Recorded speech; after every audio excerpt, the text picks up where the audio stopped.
Jungle. Audio Jungle.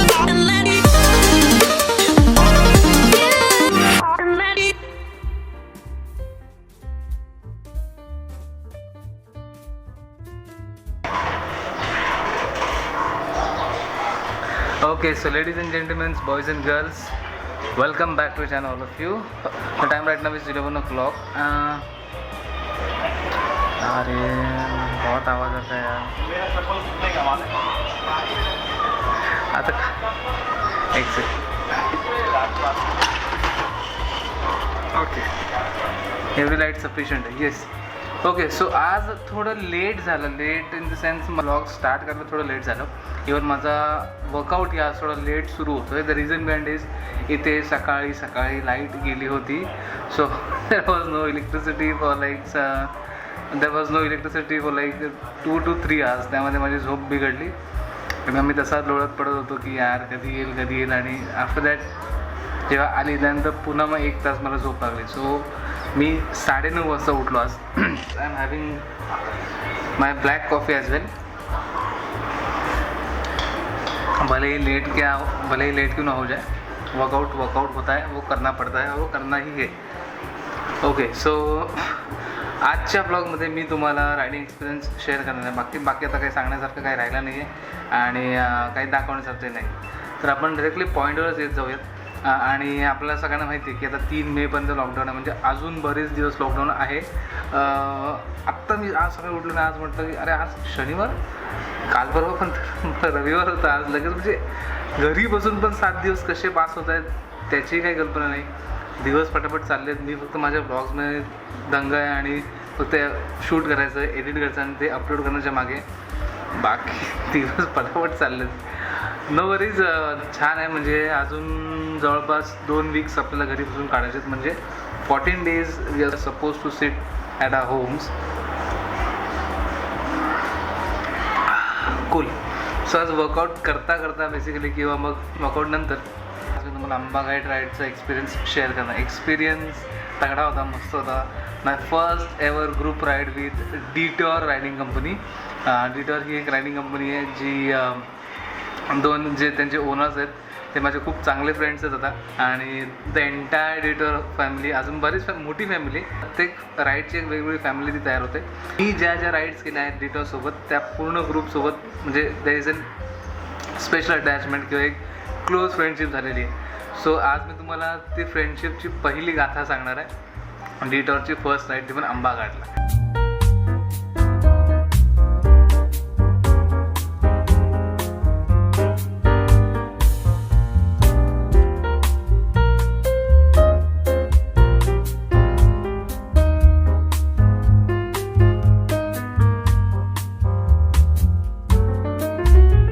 So it all started from like काहीतरी पावसाळा संपत आला होता. It all started with the rides. मला जस्ट इंस्टाग्रामवरून कळालं की असाच एक ग्रुप आहे. आय थॉट चलो देखते क्या है. So eye contact detour and सगळ्या माहिती मी घेतल्या, काय कसं कुठे कसले राईड आहे नाव सगळं झालं. अँड मग माझ्यासोबत कोणी नव्हतं. आय थॉट की ग्रुपसोबत राईड करायचं इट्स ओके, बट मला कोणतरी कंपॅनियन हवं होतं. आय डोंट नो वाय, पण मला कोण ना कोणतरी हवं होतं. सो त्यावेळी माझा एक फ्रेंड अनिकेत माझ्यासोबत होता. आय थॉट मी त्याला विचारलं, म्हटलं चल येतोस तर 3 दिवसाची राईड आहे, जाऊया. ती सेट ओके. सो मग त्याला घेऊन मी राईडसाठी रेडी झालो. सो आम्ही ते त्यांचे सगळे नॉर्म्स वगैरे फॉर्म्स आणि सगळं रजिस्ट्रेशन वगैरे केलं. Paid the fees and all at the ride day came. So before the ride मी कधीच कोणत्या राईडमध्ये मागे पिलियन बसवला नव्हता, कोणत्याच राईडमध्ये. आत्तापर्यंत मी जेवढा राईड केला होता तो त्यामध्ये मी कुठल्याच राईडमध्ये मागे पिलियन नव्हता. सो ह्यावेळी एक पिलियन होता. सो मला काळजी घ्यायची होती, मला राईड सेफली करायची आहे, बिकॉज माझ्यासाठी आणि मागे जो बसतो आहे त्यासाठी. अँड म्हटलं मग कोणातरी सोबत घेऊ. Then I started. येस, मी सोलो आहे म्हणून माझी प्रिपरेशन तर मी करत होतो आणि ती ऑलमोस्ट म्हणजे होत झाली होती. पण एखादा पिलियन जेव्हा मागे असतो तर त्याची पण तयारी करावी लागते. त्याला पण मी पूर्ण गेटअप केला. म्हणजे माझा सेकंड हेल्मेट विथ माझा जो जुना माझा जो आर्मर होता किंवा माझं जॅकेट होतं किंवा जे माझे रायडिंग गिअर्स होते ते त्याला दिले. म्हटलं तू हे घाल आणि मागे बस. So the day came, we started with the ride. मी पहिल्यांदा भेटलो डिटोच्या ग्रुपला, द ओनर किंवा जो फाउंडर आहे त्यांना भेटलो आणि later on I started recognising all of them. म्हणजे ऑल ऑफ देम म्हणजे ग्रुपमध्ये सगळेच अनोळखी होते ना, त्यातले बरेचसे काही होते ज्यांनी पहिलीसुद्धा त्यांच्यावर राईड केलं होते. सो अशा एका ग्रुपमध्ये जाणं इज चॅलेंजिंग पार्ट की ज्यामध्ये आपल्यालाच जाऊन त्यांच्यामध्ये घुळून घेऊन राहावं लागतं. So later on ride started. We were told strict instructions not to like overtake, not to chase, not to like लेनमध्येच कुठे चेंज नाही करायचे किंवा उगाचच रॅश ड्रायव्हिंग नाही करायचे. So I was bit following that same rules आणि we reach Lonavala.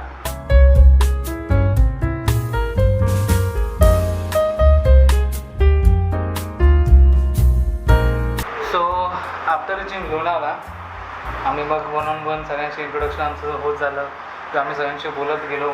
म्हणजे मला तरी कम्फर्टेबल फील होत होतं बिकॉज बिंग अ रायडर. मी अजून बऱ्याच ग्रुप सगळं मी राईड केलं होतं. मला तेवढा अंदाज होता की कसं म्हणजे होईल, वन बाय वन कसं ते चालणार आहे. साताऱ्यात पोहोचलो. मग साताऱ्यानंतर आम्ही तिकडे पुढे लंचला थांबलो. That road was little bit म्हणजे तो बरोबर नव्हता, म्हणजे तो बरोबर नव्हता.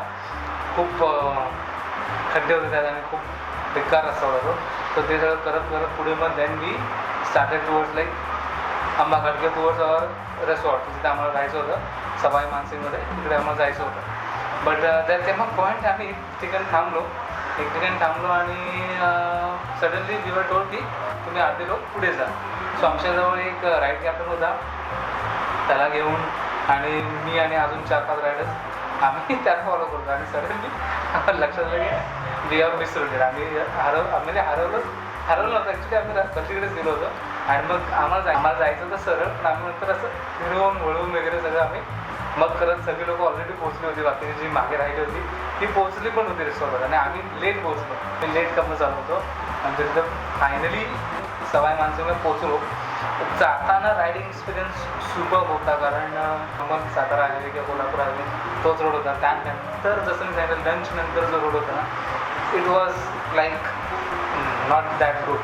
तर मग त्यामुळे थोडा गाडी आणि एक सेक्शन जिथे मी अनिकेत सांगितलं चालत होता कारण मला बघायचं होतं बिंग अ पिरियड तो बसून असं झोपला नाही पाहिजे किंवा त्याला असं नाही वाटलं पाहिजे की आपण उगतच आलं इथे गरम करायला असेल असं.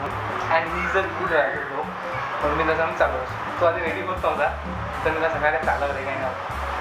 मी वाचलो, मी मागे बसतो मस्तपैकी आणि ॲक्सिडेंट चालवलं. But he was not that much confident की तो ते चालवू शकतो. तो 1560 ह्या स्पीडमध्ये चालवतो. I don't know Y.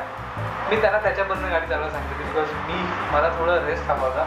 कारण काय होतं की तो जर कोल्हापूर हायवे जर मी करतोय तर मला त्या हायवेवर झोप येतेच. त्यामुळे त्यानंतर लंच नंतर थोडं मला असं जरा हाय झालं होतं मी की अरे हा थोडं रेस्ट म्हणून मी मागे थोडं बसलो होतो. टू रिलॅक्स माय माइंड की माइंड शार्प पाहिजे गाडी चालवताना. बाकी तुम्हाला अजून बॉडी काहीच करायची नाही, फक्त तुम्हाला माइंड शार्प ठेवून कंट्रोल करायची पाहिजे. मी त्याला दिली. सो तो हळूहळू चालवत कसा बसा तो पुढे जाऊन त्याला मीच म्हटलं थांब बस दॅट्स इट. कारण की आपल्या मागे पण लोक आहेत, आपल्या पुढचे बरेच पुढे गेलेत, आपल्याला त्यांना कव्हर करायचं. आपल्याला त्या स्पीडमध्ये आपल्याला ती स्पीड मेंटेन करायची जी आपल्या पुढच्या रायडरची आणि आपल्याला त्याच्या मागोमागं जायचं नाही तर आपण हरवू की आपल्यासाठी पण लोकांना पुढे जाऊन थांबावं लागतं. सो मग पुन्हा ती बाईक घेतली, त्यांना कंटिन्यू ती राईड आणि नंतर आम्ही ते हरवलं. ओके, तर दुपारचे आता 1 वाजता आहेत. दुपारचे 1 वाजता आणि आता मला आंघोळ करूया. पुढची स्टोरी आंघोळ झाल्यानंतर मी कंटिन्यू करूया. ठीक है, चलो मिलते हैं after bath. Yes, okay. So workout हो चुका है एंड अभी शाम का टाइम हो रहा है and I am having my black tea as well. थोडी थंड झाली. ओके, सो राईड कंटिन्यू करू आपण, म्हणजे एक्सपिरियन्स मी सांगतो. सो आम्ही पोचलो फर्स्ट डेला. आम्ही आमच्या सवाई मानसिंग रेसॉर्टवर. Good resort, good hotel. खूप छान वाटलं आणि खूप मस्त वाटत होतं कारण की तो पूर्ण ग्रुप डिटोरचा पूर्ण ग्रुप त्या राईडचा एक नंबर होता. आम्ही त्या दिवशी पोचल्यानंतर आम्ही थोडं चिल केलं, आम्ही एन्जॉय केलं. सकाळी मॉर्निंगला उठून आम्हाला विशालगड आणि पावनखिंडला जायचं होतं विच इज नियर अबाउट त्याच तिकडे होतं आणि 30 kilometre. Okay, so next day म्हणजे आम्ही सगळे निघालो, रेडी झालो. आम्ही आधी विशालगडावर गेलो, नंतर पावनखिंडीला पण गेलो.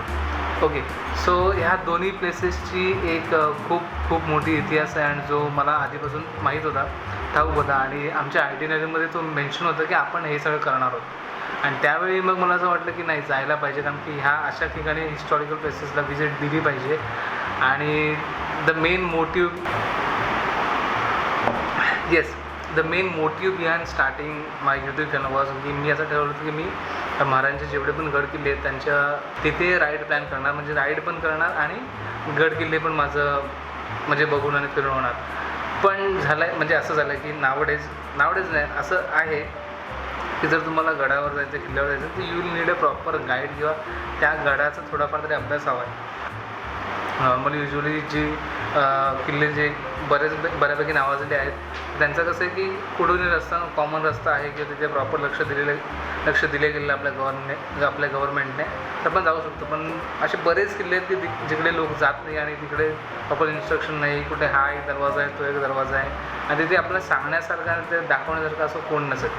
सो तो प्लॅन थोडा मी हे केला की म्हणजे मला जसं जमत होतं की जर ह्या राईडला मी इकडे जाऊ शकतो तर मग मी तिकडे जात होतो. तसं मग विशालगड आणि पावनखिंडीच्या वेळी झालं.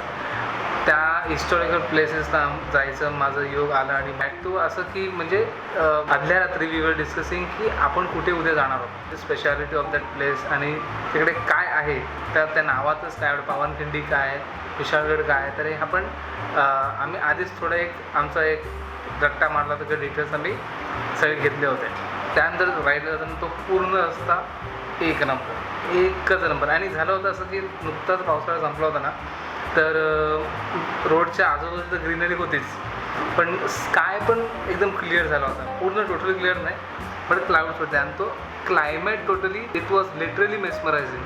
म्हणजे त्या वेदरमध्ये गाडी चालवणं हे प्रत्येक रायडरचं एक स्वप्न असतं, कारण की ते जे वाईब्स असतात ना, मस्त असतात की ह्या अशा रोडवर किंवा अशा वेळेला किंवा असं जे सराउंडिंग असतं किंवा त्यावेळी असं जी सिनेरी दिसते त्यावेळी राईड करायला मजा येते. आणि मग सेम हॅपन विथ अस. आम्ही राईड मस्त उत्तम करत होतो, आम्ही फॉलो करत होतो लीडला. तर जे सराउंडिंग आहे ते आम्ही फक्त एन्जॉय करत होतो आणि we have really enjoyed that day. So त्या दिवशी मग विशालगड आणि पावनखिंडीला जाऊन आम्ही थोडा म्हणजे इतिहासाचा अभ्यास केला की तिकडे नक्की काय झालं. पावनखिंडी इज रिअली म्हणजे ती प्लेस खूप मस्त प्लेस आहे ती. जमलं जर कधी कोल्हापूरला, सातारा त्या तिकडे जात आहे तर मग पन्हाळापासून जास्त लांब नाही आहे. Even from Kolhapur and Satara तेवढाच डिस्टन्स लागतो. तुम्ही जाऊ शकता. पावनखिंडीला जाऊन एकदा प्लीज भेट द्या. आणि नसेल माहीत तर पावनखिंडीबद्दल सर्च करा. किंवा नवीनच आता मूवी येणार आहे. आपल्याला ऑलरेडी माहीत असलेला इतिहास किंवा जे काही आपले डिटेल्स आहेत ते आपल्याकडे ऑलरेडी असले पाहिजेत. सो विशालगडावर निघताना थोडंसं तिथे ड्रिझल करत होता आणि तिथे मस्त ॲटमॉस्फिअर झालं होतं. आणि I met some of kids over there. तिथे विशालगडावर पूर्ण गड चढून वरती 500 घरं आहेत गडाच्या वरती विशालगडावर. तर तिकडचे जस्ट दुपारच्या वेळेस स्कूल सुटली होती आणि ते मुलं मला भेटले, त्यांच्यावर मी थोडा टाईम स्पेंड केला. तिला आम्हाला आंबाघाटून तिकडून आमच्या रिसॉर्टवरून आम्हाला घरी यायचं होतं आणि परत तो स्ट्रेच घेत होता. तो पूर्ण कोल्हापूर सातारा हायवेचा आहे तो. Okay, we are all ready. आणि त्या दिवशी मग आम्हाला आंबाघाटचा थोडा व्ह्यू आम्ही वरतून थोडासा पाहिला. Ambaghat it is a good awesome ghat. लांबूनच बघून किती मस्त वाटत होतं. We started with a ride. तिकडे ऊन होतं भरपूर त्यावेळी. त्या दिवशी पाऊस म्हणजे ऑलमोस्ट बंदच झाला होता. 3 दिवस आम्हाला पाऊस कधी मिळालाच नाही. पण तुम्हाला जर पूर्ण प्रॉपर सगळं बघायचं असेल की कुठे काय आम्ही काय केलं तर मी डिस्क्रिप्शनमध्ये लिंक्स मेन्शन करतो. त्या एकदा लिंक्स ओपन करून ब्लॉग बघून घ्या. So experience was good. Group ride मी केली होती, but this group talking about Detour the family, this group is like more than a family. First of all ते आपल्याला तो पूर्ण ग्रुप जी पब्लिक आहे ना, दे अनादर लेवल. म्हणजे आपल्यापेक्षा तुम्ही जर तेवढे अतरंगी असाल ना तर तुमच्या नेक्स्ट लेवल ते अतरंगी असतात. म्हणजे पूर्ण ग्रुपच असा की एक असा ग्रुप तसा. And you will find all colours in that group. म्हणजे सगळ्यांचे वेगळे खासियत आहेत. प्रत्येक जण इज मेड फॉर इट. म्हणजे तो आहे तसा आहे, एक नमुना आहे. I can really call them as नमुनाच. आणि ते सगळे मला ट्विटरमधले जेवढे पण पब्लिक मला बघते they all agree with this thing की प्रत्येकजण एक नमुना आहे. So yes, please guys take it in a good way. मी काही बदलावी नाही करतो, मी चांगलंच म्हणतो. तुम्ही सगळेजण एक नमुने आहात. माझ्यासाठी फार स्पेशल लोक आहात तुम्ही, because detour has given me that freeness. म्हणजे मी डिटॉरच्या वेळी ना I started blogging life on another level. I discovered my blogging on that particular ride. Discovered in the sense की मी खूप ओपन अप झालो होतो. मी जे आधीच रेग्युलर इकडे असे त्याचे हे छोटे मोठे ब्लॉग्स बनवायचो, किंवा मग I was in that confident की मी कॅमेरासमोर कसं बोललो पाहिजे, how to react with the other peoples. पहिल्याच दिवशी अनोळखी लोक, दुसऱ्या दिवशी दे लाईक फ्रेंड्स. सो एवढी अटॅचमेंट झाल्यानंतर वी वर लाईक, म्हणजे जास्त काही घे तर काही एकमेकांबद्दल माहिती नाही, but the way we treat each other, that's the main and most important part. That आपण एकमेकांना कसं ट्रीट करतो तेव्हा आपण माणसाला जज करतो. And that happen. आणि मी त्या दिवशी माझी ब्लॉगिंग एक नेक्स्ट लेवल डिस्कवर केली आणि मी खूप खूप खूप मस्त ब्लॉगिंग करत होतो तेव्हापासून.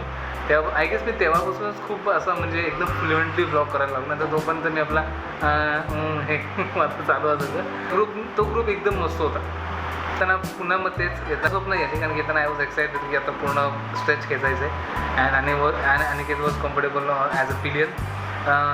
त्यालाही मी विचारलं होतं त्याचा एक्सपिरियन्स की कसं वाटलं. ही म्हणजे त्याने लाईफमध्ये फर्स्ट टाईम अशी एक राईड अटेंड केली. आणि आमची म्हणजे मी जसं मागे सांगितलं होतं की मी आणि आमचे जसं म्हणजे मागे आता हरिहरेश्वर राईडच्या ब्लॉगमध्ये सांगितलं की गावी असंच आम्ही बरेच असे रायडर्स बघायचो की जे जात आहेत हरिहरेश्वर श्रीवर्धन त्या रूटला.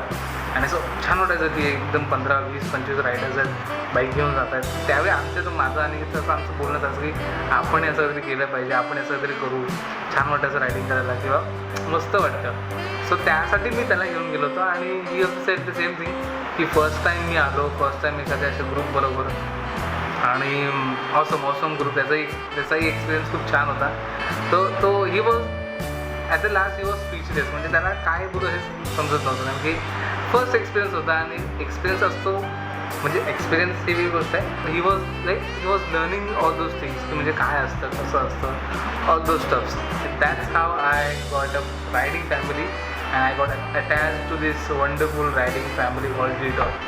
माझा तर डे संपला आणि चहाही संपला आहे. सो आय होप की आता ब्लॉग बंद करायची वेळ आलेली आहे. ब्लॉग बडबड भरपूर करतो आणि म्हणजे करत जातो आणि मग ब्लॉग ना तासभरचा पण होऊ शकतो. Please stay safe at your homes आणि take care of your family members. Till then stay fit, be happy, obey your parents, respect girls and keep saying I am the best. कोणाला इथे असं केस कापायचे tips हवे असतील मला कमेंटमध्ये विचारा. खूप छान प्रकारे माझ्या स्वतःचे केस कापले and I am happy with that. चहा पितो परत येतं. Bye bye, good night.